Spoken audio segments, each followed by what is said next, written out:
What if Fishbones was a bag?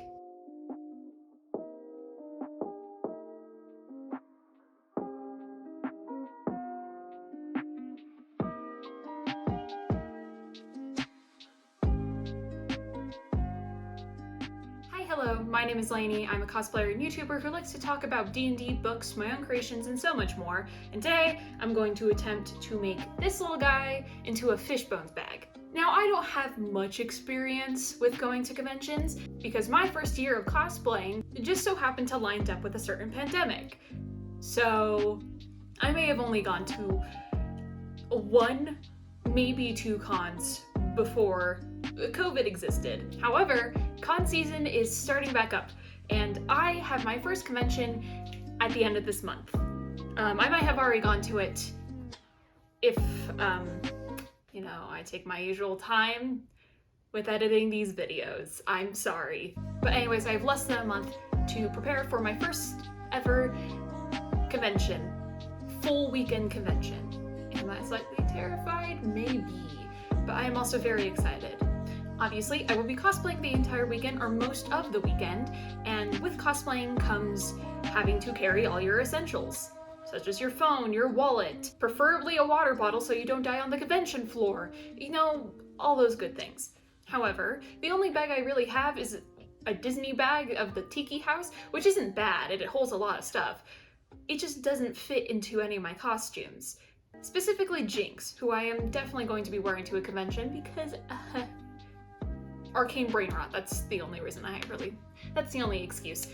But as I was saying, I don't want to carry around a bag that's going to distract everybody from my costume. So as I was completing my lineup, which I still haven't done, I thought of ways of hiding pockets within my costumes or coming up with some sort of bag. And that's when I stumbled across Anya Panda's video where she makes a little Glamrock Freddy backpack out of a stuffed animal, and I thought it was like the cutest thing. And then I found this guy at home. It's like a mini pillow pet. I didn't even know I had him. But I think he's like the perfect size for a little backpack. And so I came up with the Fishbones bag idea, which you can see here.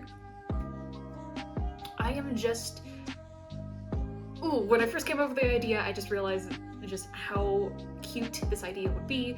I don't know what to say. I'm just very excited, and I love these sort of one-off projects where it's just I do something that is completely out of my comfort zone, such as making my Jinx wig. I have never been good at styling wigs. That was my first ever massive wig build. Massive.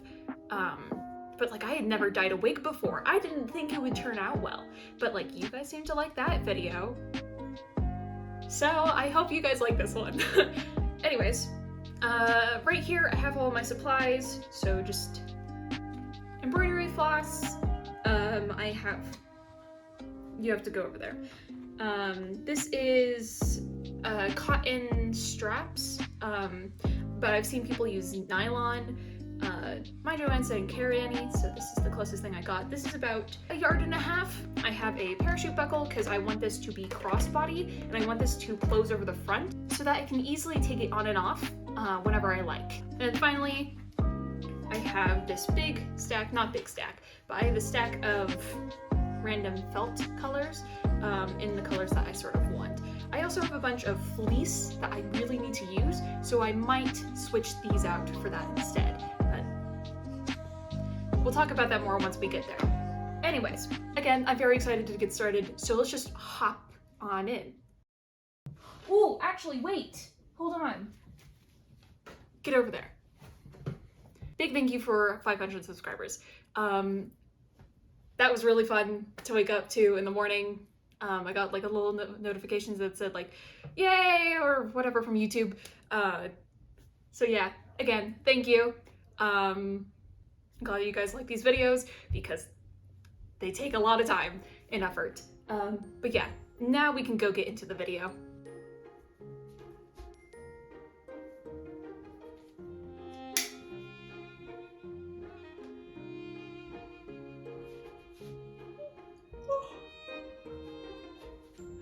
After realizing this bag was the best idea I've ever had, I began working on its little eyes first. The original Fishbones has eyes that light up.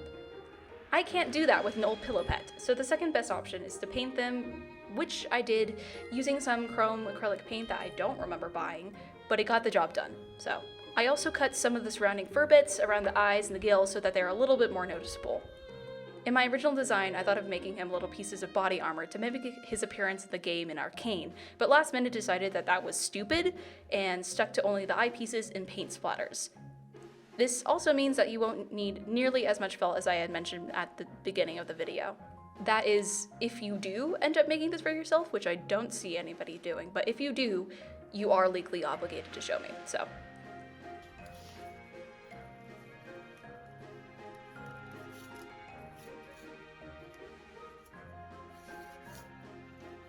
I was really struggling to stitch the felt to the little plushie, so I sadly didn't get much footage of this part. Probably could have just glued them on now that I think about it, but it is what it is. After the eyepieces were attached, I started thinking about how to add the paint splashes.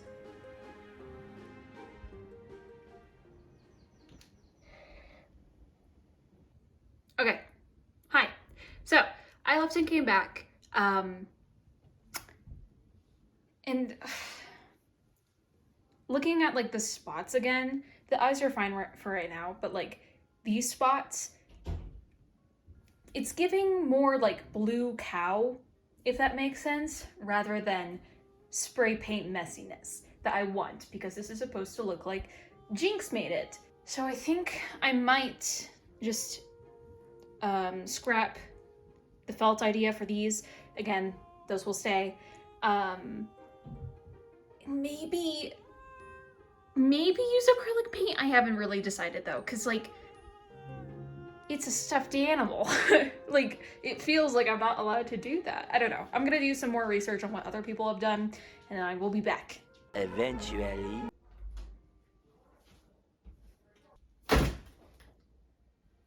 Did you guys know fabric paint exists? Once I figured out how to use my brain for once in my life, I got to work on figuring out how I would make fabric paint look more like spray paint. I tried watering it down and using a spray bottle, but that didn't work, so after some frustration, I simply turned to shading. I wanted to make sure it looked like this could exist within the show, which meant heavy shading. I mainly focused on the gills, fins, eyepieces, and the stomach. The following day was spent experimenting some more before throwing in the towel and deciding that the best/easiest course of action was to just dab it on with a brush and blend it out a little. Once the paint was dry, next on the list was creating the inside pouch, aka the actual bag part of this project. First up was measuring how big I can make the pouch. You want to make sure you have enough space for things such as your phone and wallet without making it look too deflated without everything inside. I eventually landed on making it 8 by 11 inches. Taking those measurements, I cut out the front and back pieces, the sides, and 2 rectangles that would make up the top and bottom. I sewed everything together until I ended up with a little box. To complete your bag, you'll have to add some sort of enclosure. I opted to add a zipper. And speaking of zippers, let's go over how to shorten any zipper you may have. I learned this on TikTok and my life has never been the same. Genuinely. Take any zipper that's too long for your project and measure out from the top of the zipper to where you need the zipper to end. Mark that place with either a marker or pin. Next, add 1/2 inch to your length before cutting the rest off. It's not needed anymore, so throw it away. You'll need some sort of thread for this next part. I recommend embroidery floss, but your typical sewing thread can work. Just make sure to double your thread so it doesn't break. Up next, you'll want to stitch around the teeth of the zipper. Make sure to keep the stitches tight. Now you have a zipper that perfectly matches your project. Who knew TikTok could be so useful? The following day I spent installing the pouch I made the previous day, which entails seam ripping the mouth open to fit the zipper and stuffing the pouch inside.